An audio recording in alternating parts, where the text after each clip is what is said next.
Those of you who've been to America know that there is a large population that is invested in what happens here, that cares a great deal about what happens here.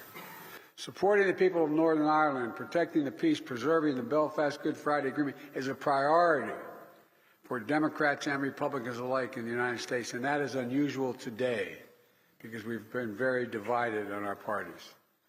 This is something that brings Washington together. It brings America together. Well, covering the president's trip for us is France 24 correspondent Herve Amoric. He joins me now live from Belfast. Herve, the tone of Biden's speech today was rather jovial, quite relaxed. But what did you make of the substance of what he had to say today? What do you think his main message was to Northern Ireland? Well, he said, I come here to pledge that the U.S. will continue to be your partner in building the future of peace in Northern Ireland. There's no doubt that the U.S. president was playing down the political impasse and playing up the economic opportunities here. There was a gentle nudge to a return to power sharing, but President Biden immediately said, it's not for me to decide if the Democratic Unionist Party, the largest unionist party, want to go back into power sharing or not under the rules of the Good Friday Agreement. In fact, there is no political pressure, he kind of hinted, but there is economic pressure because he repeated several times that, as you said, peace and economic opportunities go hand in hand. Scores of investors ready to invest in Northern Ireland. The US is already the largest international investor in Northern Ireland by far, over 10 billion invested in the last 10 years here. And what was quite interesting, twice during his speech, the President Biden alluded to or introduced his special envoy to Northern Ireland, and that's Joe Kennedy, the third grandson of...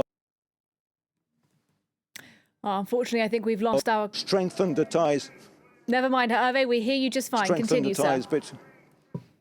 To strengthen the ties between Northern Ireland and the US. So he's very much relying on Joe Kennedy to do the job and accompany investors here, organize a major investors conference here in the future. So he's trying to put oil on the mechanisms to try and help build the peace.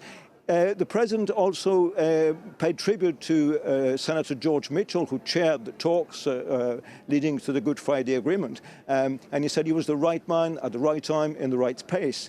And in fact, if you remember, George Mitchell was first sent to Northern Ireland as a special envoy in charge of the economic rebuilding of Northern Ireland as well. So that's how it started, and that's how the US can well help the peace process to lead to future success. That's very much how President Biden was playing this. You know, the US will help Northern Ireland with, to lead to prosperity, will help with investment in the future. It's only just started, he said.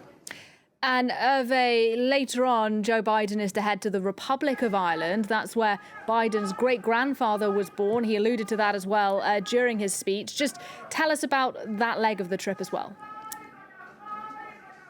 Well, that's interesting. He also mentioned that he had some French Huguenot ancestors, some Protestant ancestors as well, because on the unionist side of the fence here, he's often accused of being an Irish Catholic. And it is true that as he's going to a homecoming in Ireland in a couple of hours now, he's first going to stop in County Louth, where one of his great-great-grandfather Finnegan was from on the border between the Republic of Ireland and Northern Ireland on the southern side of the border. And then in the second part of the trip in County Mayo in the western coast of Ireland, Ballina, he will go and meet the other ancestors, his great-great-great-grandfather, who was from that part of town. So definitely his Irish roots are very important to President Joe Biden. This is one of the reasons why he was always involved in supporting the peace process from a young age as a senator as well. He reminded us of that,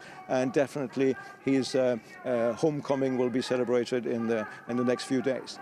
Herve Amoric live in Belfast. Thanks very much indeed.